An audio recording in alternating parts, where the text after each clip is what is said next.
Welcome students, my self मान सिंह राजपूत। निर्मल PG college द्वारा चलाई जा रही ऑनलाइन कक्षाओं में आपका एक बार फिर से स्वागत करता हूं बच्चों। हम आपके बीएससी पार्ट थर्ड ईयर में आपका paper number first solid state physics का यूनिट नंबर सेकंड पढ़ रहे थे। थर्मल प्रॉपर्टीज ऑफ सॉलिड, ठोसों की ऊष्मीय गुणधर्म। उसमें बच्चों हमने इससे पिछले लेक्चर में और उनसे ही पिछले लेक्चर में ठोसों की विशिष्ट ऊष्मा सिद्धांत के बारे में पढ़ रहे थे कि जो सॉलिड्स होते हैं उनकी स्पेशल हीट थ्योरी क्या होती है, स्पेसिफिक हीट थ्योरी क्या होती है। तो सॉलिड्स की स्पेसिफिक हीट के करस्पॉन्डिंग या फिर इसके लिए अलग अलग वैज्ञानिकों ने अपने अलग अलग मॉडल प्रस्तुत किए। तो सबसे पहले आए थे, हमने पढ़ा था ड्यूलोंग पैटिट लॉ या फिर ठोसों के विशिष्ट ऊष्मा सिद्धांत का चिरसम्मत सिद्धांत। तो ड्यूलोंग और पैटिट ने जो लॉ दिया था वो जो सॉलिड की लोअर टेम्परेचर पर स्पेसिफिक हीट होती थी, या फिर आप बात कर सकते हो कि जो सॉलिड के लोअर टेम्परेचर अर्थात परमाणु भार 40 से ऊपर वाले तत्वों के लिए या परमाणु के लिए ही वो वैलिड था और परमाणु भार 40 से नीचे वाले तत्वों के लिए अनवैलिड था। अर्थात टेम्परेचर का मान शून्य की ओर अग्रसर होने पर जो स्पेसिफिक हीट होती थी आपकी क्या हो जाती थी, शून्य हो जाती थी। तो इसके पश्चात सन 1906 में आइंस्टाइन ने अपना एक मॉडल प्रस्तुत किया ठोसों की विशिष्ट ऊष्मा सिद्धांत के लिए ही, और उन्होंने बताया कि जो परमाणु में जो दोलक में जो परमाणु है वो क्या है, एक सरल आवर्ती परमाणु की भांति व्यवहार करते हैं। अर्थात जो ठोस में जो एटम्स हैं, जितने भी एटम्स हैं वो क्या करते हैं, सरल आवर्ती दोलक की भांति व्यवहार करते हैं, अर्थात सरल आवर्ती दोलन करते हैं। उन्होंने कुछ अभिधारणाएं दी, इसके आधार पर उन्होंने अपना मॉडल प्रस्तुत किया। तो नंबर 1 अभिधारणा थी उनकी कि जो ठोस के अंदर जितने भी एटम्स हैं वो आपके सिंपल हार्मोनिक ऑक्सीलेटर के एटम्स की तरह व्यवहार करेंगे। इनकी जो फ्रिक्वेंसी होगी म्यू, वो क्या रहेगी, सभी दोलकों की फ्रिक्वेंसी म्यू समान रहेगी। और प्लांक के क्वांटम वितरण नियम के अनुसार इन दोलकों की ऊर्जा सतत ना होकर कैसी होगी, विभक्त होगी, डिस्क्रीट होगी। क्या होगी, डिस्क्रीट होगी। और जो दोलक होंगे परमाणु दोलक वो क्या करेंगे, मैक्सवेल बोल्ट्जमान सांख्यिकी वितरण नियम का पालन करेंगे। अर्थात किसका पालन करेंगे, exponential minus En over kBT का। ये क्या कहलाता है आपका, मैक्सवेल बोल्ट्जमान वितरण नियम। अर्थात जो दोलक होंगे वो क्या होंगे, पहचाने जा सकेंगे, अर्थात सभी दोलक एक ही टाइप के होंगे। मैक्सवेल बोल्ट्जमान स्टैटिक्स के अंदर बच्चों जब हम बात करते थे तो मैक्सवेल बोल्ट्जमान स्टैटिक्स के अंदर जो पार्टिकल्स होते थे वो क्या होते थे, डिस्टिंग्विशेबल, अर्थात जो पार्टिकल पहचाने जा सकते हों या फिर सभी पार्टिकल्स का नेचर क्या हो, सेम हो। तो उन्होंने अपनी हाइपोथेसिस इस 4-5 परिकल्पनाएं या अभिधारणाएं मानी थी, उनके आधार पर उन्होंने ये मॉडल प्रस्तुत किया था। तो इस मॉडल में हम आज का टॉपिक पढ़ेंगे जो ठोस है या फिर जो दोलक है, जो हमने परमाणु दोलक माने हैं, उनकी माध्य ऊर्जा क्या होगी, उसका क्या पढ़ेंगे हम, गणितीय विवेचना। तो देखो बच्चों, दोलक की माध्य ऊर्जा क्या पढ़ेंगे, दोलक की माध्य ऊर्जा। तो देखो आइंस्टाइन के अनुसार, आइंस्टाइन ने जो सिद्धांत दिया था उसके अनुसार दोलक की ऊर्जा कैसी होती है, सतत न होकर विभक्त होती है। देखो आइंस्टाइन के अनुसार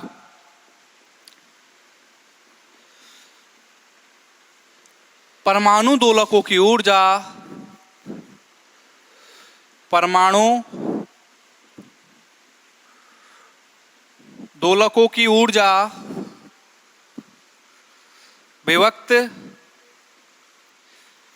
विभक्त होती है। विभक्त का मतलब डिस्क्रीट होती है।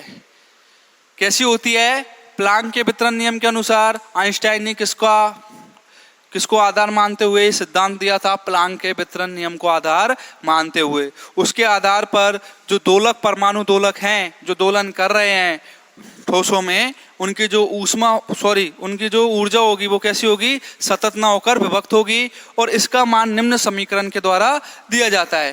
तथा इस ऊर्जा का मान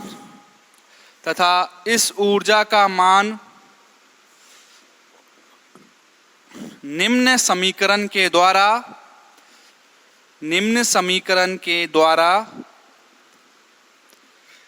दिया जाता है।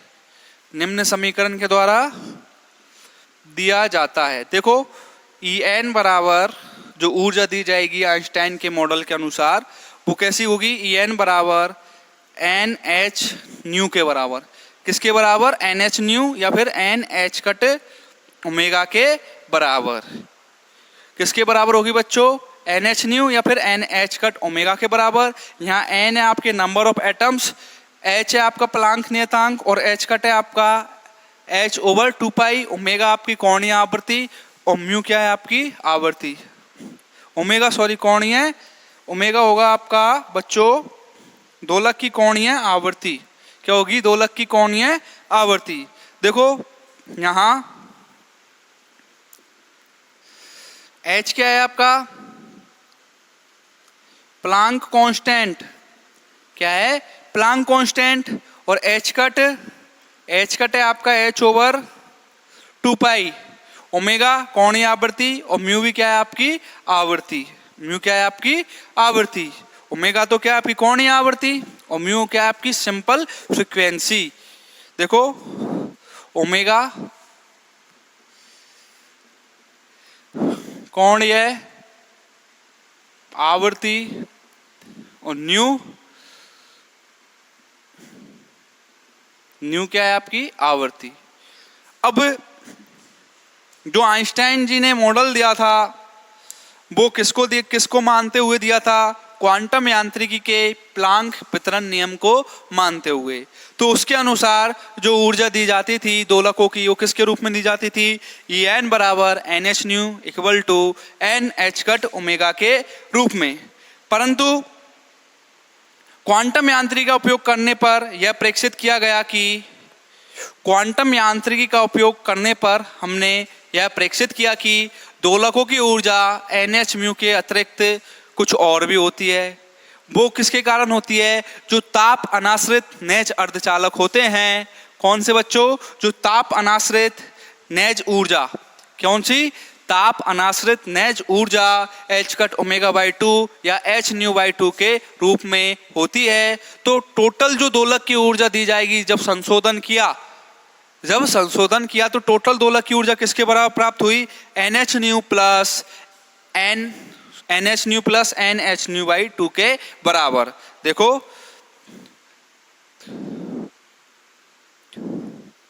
परंतु क्वांटम यांत्रिकी के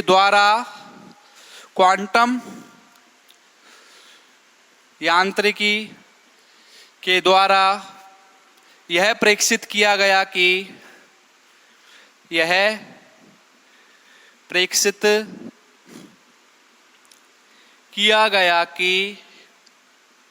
दोलकों की ऊर्जा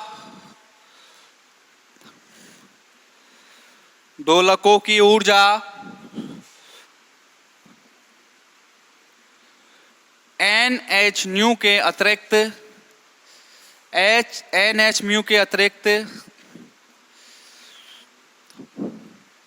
अर्थात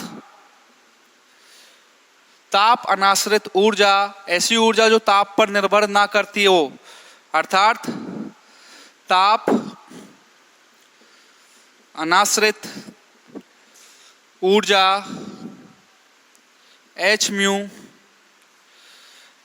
देखो क्या प्रेक्षित किया गया कि दोलक की ऊर्जा ओनली NH न्यू नहीं होगी, NH न्यू के अतिरिक्त और कौन सी ऊर्जा होगी, ताप अनाश्रित ऊर्जा H म्यू भी होती है, जिसे हम क्या बोलते हैं, शून्य बिंदु ऊर्जा।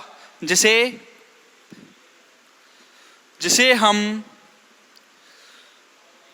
शून्य बिंदु ऊर्जा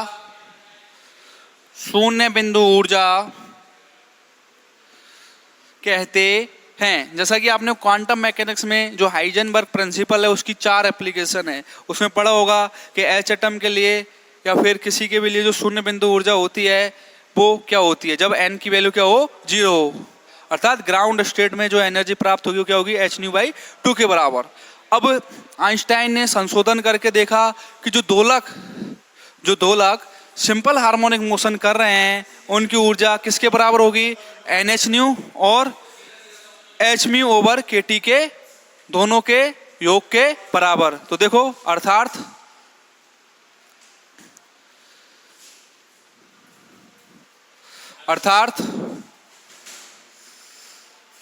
परमाणु दोलकों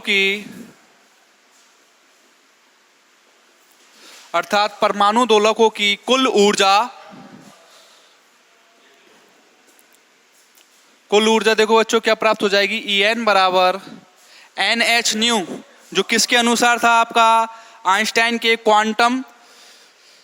आइंस्टाइन ने किसके अनुसार माना था, क्वांटम यांत्रिकी के प्लांक वितरण सिद्धांत के अनुसार जो ऊर्जा प्राप्त हुई थी, आपको क्या प्राप्त हुई थी, एन एच न्यू प्लस शून्य बिंदु ऊर्जा एच म्यू बाई 2, क्या बोल सकते हो, एन एच न्यू बाई 2। तो टोटल जो एनर्जी प्राप्त हुई आपको क्या प्राप्त हुई, ई एन बराबर n plus half H nu के बराबर।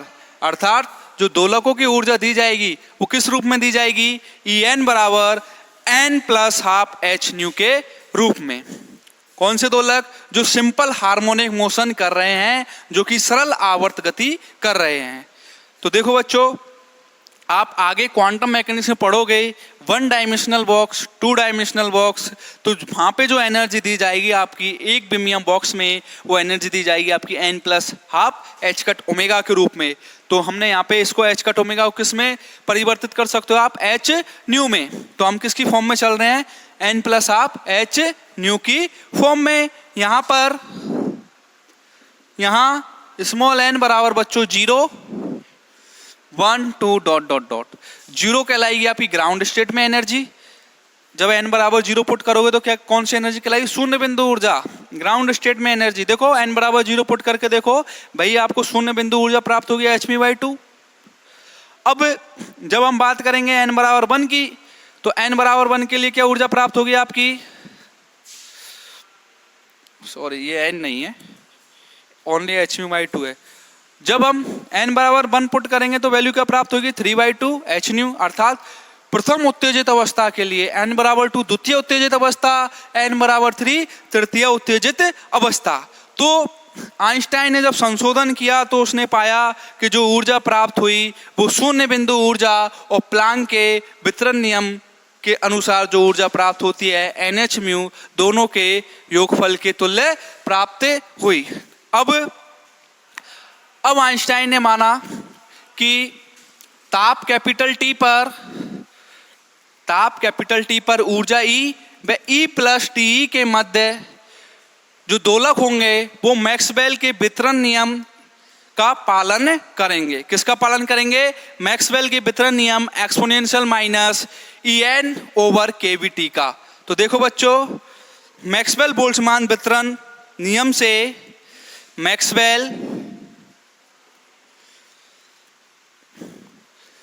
मैक्सवेल बोल्ट्जमान वितरण नियम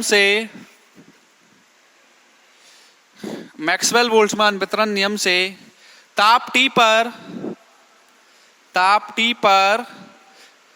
मैक्सवेल बोल्ट्जमान वितरण नियम से ताप टी पर ऊर्जा E तथा E प्लस डी परास में टी पर E तथा E प्लस डी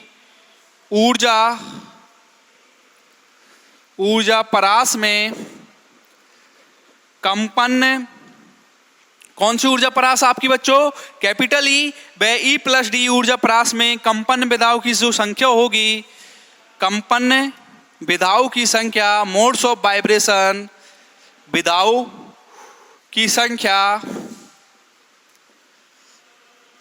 एक्सपोनेंशियल या फिर E की power exponential minus E n over के बी टी के समानुपाती होती है। किसके बराबर होती है? मैक्सवेल बोल्ट्जमान वितरण नियम के अनुसार कैपिटल टी ताप पर ऊर्जा E व E प्लस डी ऊर्जा परास के मध्य वाले या फिर इन दोनों ऊर्जा परास के मध्य जो कंपन विधाएं जितने भी मोड्स ऑफ वाइब्रेशन मिल रहे हैं एनर्जी के, वो किसके बराबर होंगे या फिर किसके प्रोपोर्शनल होंगे? किसके प्रोपोर्शनल होंगे? Exponential minus E n over के बी टी, जहां पर ई एन जो क्या है आपकी दोलक की ऊर्जा, एन प्लस आप एच न्यू, और के बी है आपका बोल्ट्जमान नियतांक, और टी फॉर टेम्परेचर। तो देखो बच्चों, कंपन विधाओं की संख्या exponential minus E n over के बी टी के समानुपाती प्राप्त होती है। आप नोट्स ही बना सकते हो यहां से बोर्ड पे स्क्रीनशॉट लेकर, ठीक है ना। प्रॉपर तरीके से आपको पूरी थ्योरी बताई जा रही है, तो नोट्स भी आप बना सकते हो, थोड़ी मेहनत भी कर सकते हो। तो देखो बच्चों, इसके अनुसार जो मैक्सवेल बोल्ट्जमान वितरण नियम के अनुसार जो कंपन विधाओं की संख्या होगी वो किसके प्रोपोर्शनल होगी? Exponential minus E n over के बी टी के समानुपाती। अब यदि हम दोलकों की माध्य ऊर्जा निकालें, क्या निकालें? दोलकों की माध्य ऊर्जा निकालें, तो देखो दोलकों की माध्य ऊर्जा क्या प्राप्त होती है आपको? अतः दोलकों की माध्य ऊर्जा, देखो बच्चों, अतः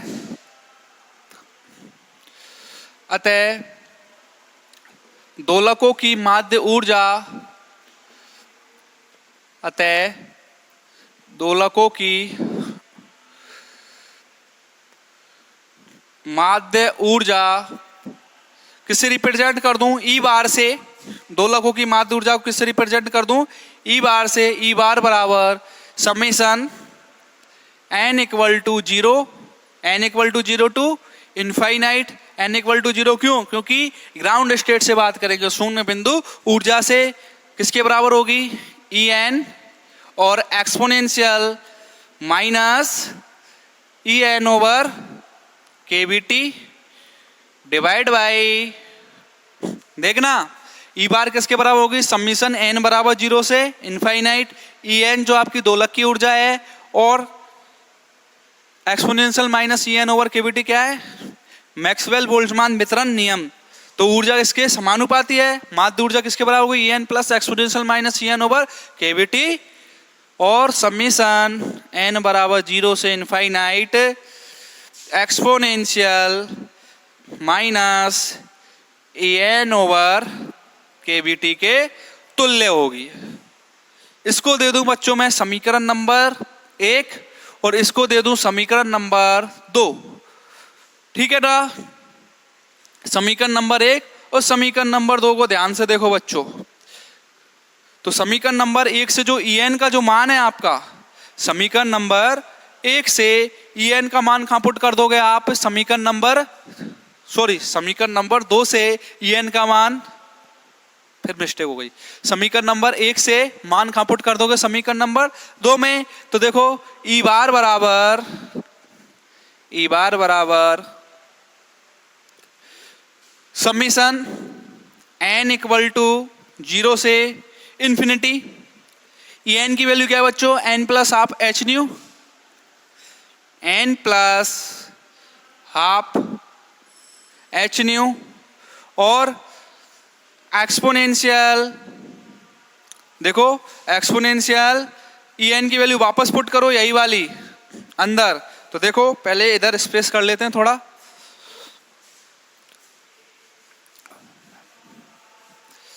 क्या कर रहे हैं हम? ई एन की वैल्यू पुट कर रहे हैं।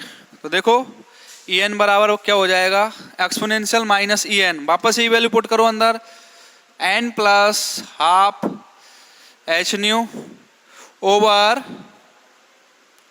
के बी टी, यही होगी। ई एन की वैल्यू पुट कर दी अंदर, n plus half H nu divide by K B T over summation n equal to 0 से इन्फिनिटी, और exponential minus n plus half H nu over के बी टी। क्या हो जाएगा? Exponential minus N plus half H nu over के B T के तुल्य। तो ये क्या किया आपने? मैक्सवेल बोल्ट्जमान वितरण नियम में किसकी वैल्यू पुट कर दी बच्चों? ई एन की। अब देखो बच्चों, यदि मैं आगे स्मॉल एक्स बराबर एच न्यू ओवर के बी टी मान लूं, क्या मान लूं?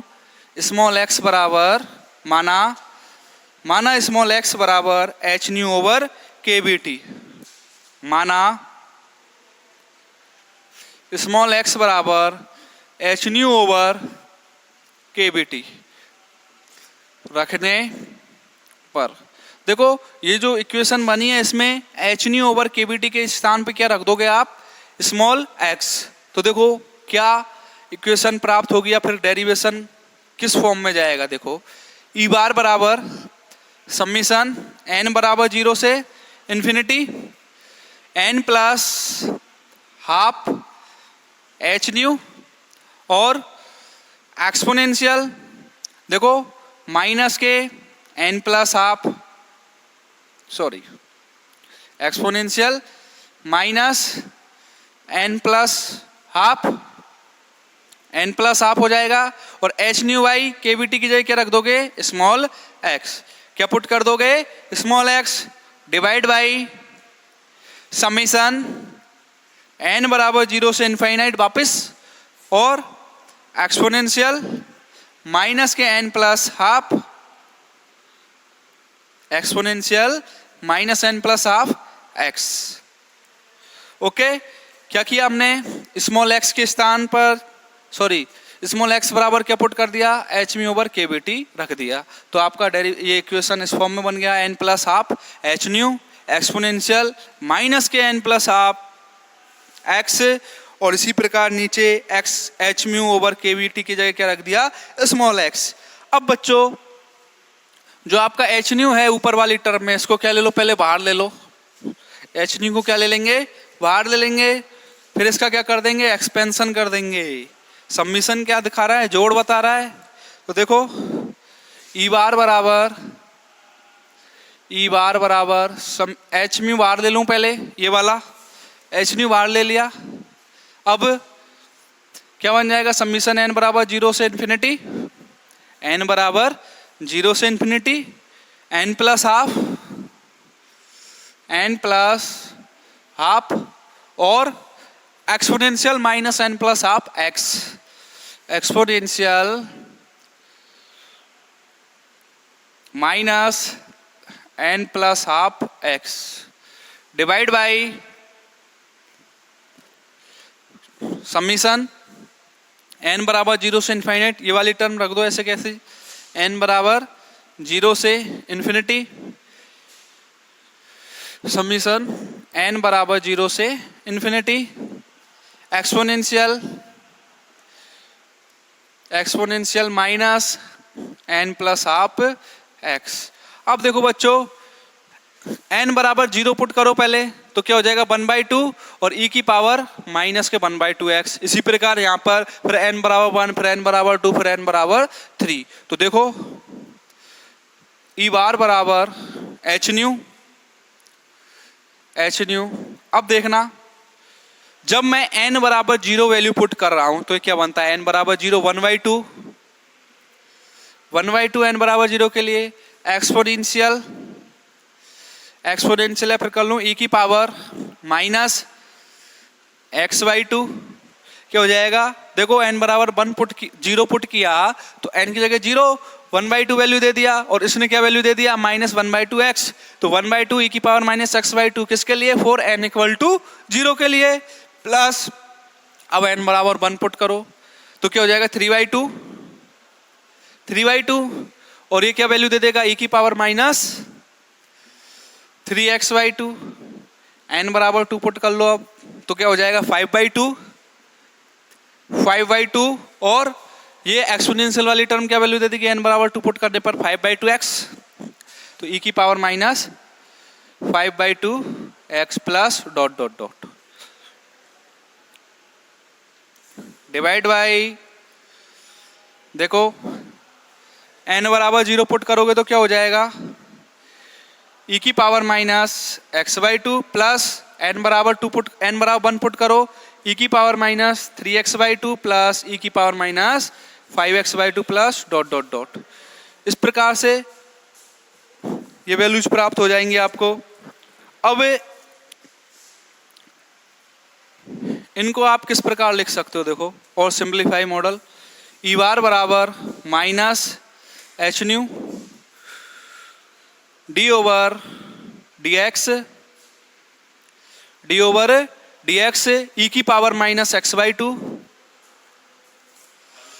प्लस ई की power minus 3x/2 plus E की power minus 5x/2 plus dot dot dot. देखा कैसे लिखा ये, देखना। यदि मैं इस टर्म को आपको खोल के बताऊं तो देखो यही टर्म प्राप्त होगी। इस टर्म को खोल के बताता हूं मैं आपको कि हमने कैसे लिखा ये सिंप्लीफाई मॉडल इसका।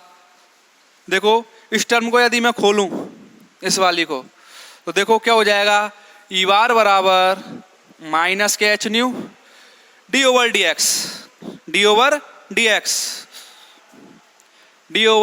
एक्स और इसके साथ आएगा बच्चों लॉग ई। ओके, तो इसको इस प्रकार लिख सकते हैं, देखो D over D X log x, तो क्या हो जाएगा, पहले लॉग का 1 ओवर एक्स, तो ये जो वैल्यू है पूरी क्या हो जाएगी, नीचे ई की पावर माइनस x/2 ई की power minus 3x/2 plus E की power minus 5x/2 plus dot dot dot. इसी प्रकार फिर ऊपर डेरिवेटिव करोगे तो क्या हो जाएगा, माइनस 1/2 ई की पावर माइनस x/2। देखो इस टर्म का डेरिवेटिव कर दोगे तो पहले ये क्या है, D by D X log x का करते हैं तो क्या होता है 1 ओवर एक्स, और फिर x का क्या करते हैं डेरिवेटिव, तो देखो क्या हो जाएगा, डेरिवेटिव करेंगे तो x का, इसका करो डेरिवेटिव, क्या हो जाएगा, वैल्यू क्या देगा, माइनस 3/2 ई की पावर माइनस 3/2 माइनस 5/2 और ई की पावर माइनस 5x/2। तो देखो यह वैल्यू प्राप्त हो जाएगी आपको 3/2 ई की पावर माइनस 3x/2। साफ लिख देता हूं मैं, आपको दिखे या नहीं दिखे। देखो ई बार क्या प्राप्त होगा, माइनस एच न्यू, यदि मैं इसको सॉल्व करके बताऊं तो देखो आपको यही इक्वेशन मिलेगी। देखो लॉग ई और इस वाली पूरी टर्म को क्या मालूम है, लॉग एक्स, तो लॉग एक्स का करोगे डिफरेंशिएशन तो क्या होगा, पहले 1 ओवर एक्स, तो पहले ये वाली पूरी वैल्यू क्या हो जाएगी नीचे, ई की पावर माइनस 3x/2 ई की power minus x/2 3x/2 minus 5x/2 plus dot dot dot. अब x का क्या करोगे डिफरेंशिएशन, तो देखो 1/2 ई की पावर माइनस x/2, इसका डिफरेंशिएट करोगे। अगली टर्म का 3/2 ई की पावर माइनस 3x/2 माइनस 5/2 ई की power minus 5x/2 plus dot dot dot. तो देखो यहां से माइनस कॉमन ले लोगे तो ये क्या हो जाएगा प्लस, माइनस कॉमन लेने के पश्चात तो वही वैल्यू मिल गई आपको ऊपर वाली। देखो यही समीकरण मिली या नहीं मिली, तो इसको हम इस प्रकार लिख सकते हैं, ई बार बराबर minus H nu D over D X log E की power minus x/2 plus E की power minus 3x/2 plus E की पावर माइनस 5x/2 के फॉर्म में लिख सकते हैं। तो इससे आपको कोई भी समस्या नहीं होनी चाहिए, और समस्या हो तो एक बार डेरिवेशन करके देख लेना जो मैंने आपको बताया था। तो देखो बच्चों, इससे आगे ये आपको वैल्यू प्राप्त होगा ई बार बराबर H nu D over D x की फॉर्म में। अब देखो इस वाली टर्म में से मैं ई की पावर माइनस x/2 क्या ले लूं, कॉमन ले लूं। ई की पावर माइनस x/2 को क्या कर लें, कॉमन यहां से, तो देखो क्या प्राप्त हो जाएगा, ई बार बराबर minus H nu D over D X log E minus H nu D over D X log E की पावर माइनस x/2 क्या ले लिया आपने, कॉमन, और कॉमन लेने के पश्चात देखो यहाँ क्या बच जाएगा, ई की पावर माइनस x/2 कॉमन लोगो तो यहाँ 1 ई की पावर माइनस x ई की power minus 2x plus dot dot dot. तो इसको देखो मिटा दो पहले,